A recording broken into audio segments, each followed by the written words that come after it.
L'actualité automobile avec le Mondial de l'Auto, c'est maintenant. Jean-Michel Lin, vous revenez de Paris. C'est l'occasion d'avoir quelques échos. Qu'est-ce qui se dit donc sur ce milieu qui est très convoité ? Bonjour Laurent, oui effectivement, je suis rentré hier soir, il y avait les journées presse du Mondial de l'Automobile avec une belle ambiance, c'est un peu le renouveau du Mondial de l'Auto qui avait été mis un petit peu en veille ces dernières années. Quasiment tous les constructeurs étaient présents avec énormément de nouveautés et notamment sur tout ce qui est lié aux véhicules électriques. Alors beaucoup d'interrogations sur le marché de l'automobile, qu'en est-il exactement ? Le marché a du mal un peu à repartir depuis l'épisode Covid, donc en tout cas ce qui concerne les véhicules neufs. On voit une accélération par contre sur les véhicules électrifiés.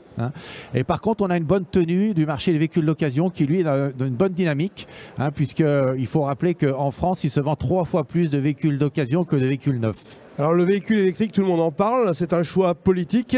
Aujourd'hui, le consommateur commence à avoir un vrai engouement pour ce type de voiture. Comment ça se passe ? Effectivement, je pense que la tendance est vraiment irréversible, puisqu'en 2035, on sera dans l'obligation de vendre que des véhicules électriques.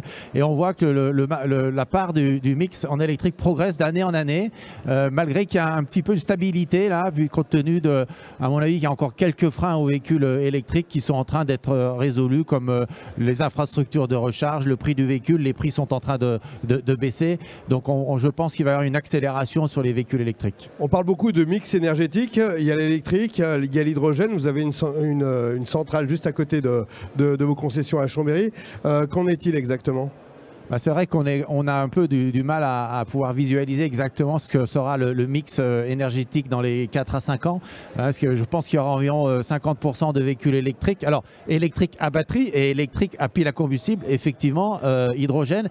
Et après, il y a aussi pas mal d'évolutions sur le biocarburant, sur le carburant de synthèse. Donc, je pense que tout va se jouer dans les années à venir. Alors pour les constructeurs automobiles comme les concessionnaires comme vous, la loi des finances, la fiscalité pose aussi quelques interrogations pour demain. C'est certain qu'on suit l'actualité politique là, avec les nouvelles mesures qui seront prises en compte. J'espère qu'on va quand même pouvoir éviter d'avoir des malus sur les véhicules accessibles pour les Français, parce qu'il y a un vrai besoin de moderniser le parc, puisque le parc a vieilli de 3 ans d'âge en l'espace de 5 ans. Vous vous rendez compte que dans nos rues, un véhicule a en âge moyen 11 ans. Et donc, il faut absolument qu'on arrive à mettre des véhicules plus récents, plus modernes sur nos routes pour améliorer la qualité de l'air. On est un peu à contre-courant avec aussi des consommateurs qui ont un pouvoir d'achat en baisse. Comment on identifie les choses à 4 ou 5 ans ?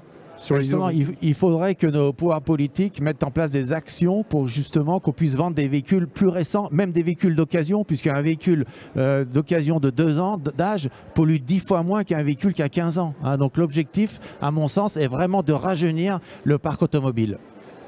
Au niveau de Jean La Mobilité, beaucoup d'actualités. Vous avez racheté dernièrement Cargo. On voit que vous étendez aussi à travers la région avec d'autres points de vente et d'autres marques.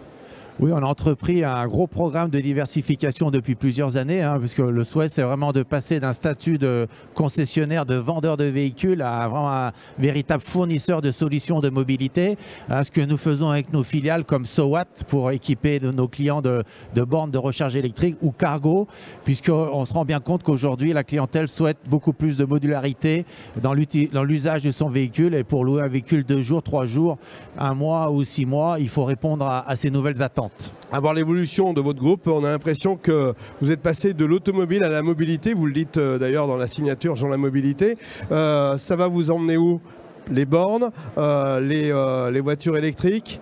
Les bornes, les voitures électriques, les vélos cargo, pour ça on s'occupe du dernier kilométrage. Nous, ce qu'on souhaite, c'est apporter un maximum de fluidité à la mobilité de nos clients. Alors vous avez surpris tout le monde en rachetant Cargo. Pourquoi ce choix ? Parce que donc du coup, pour répondre aux nouvelles attentes de nos clients, de souplesse dans les formules de mobilité, et puis il faut bien reconnaître qu'il y a énormément de synergie avec le métier de concessionnaire automobile et de loueur courte et moyenne durée. Nous leur vendons des véhicules neufs, ce sont nos premiers clients à l'entretien, et puis surtout, ça nous permet d'amener toutes les réponses à nos clients.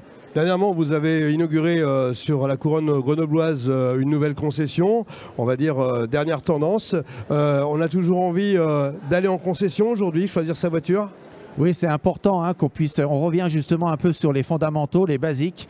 Aujourd'hui, le client veut pouvoir discuter avec un professionnel qualifié pour avoir un maximum de conseils et puis surtout pouvoir, malgré tout, vraiment essayer les véhicules. On parle beaucoup des Asiatiques qui progressent grandement. On en parle beaucoup. Qu'est-ce que vous en pensez? Quel est votre point de vue sur leur stratégie?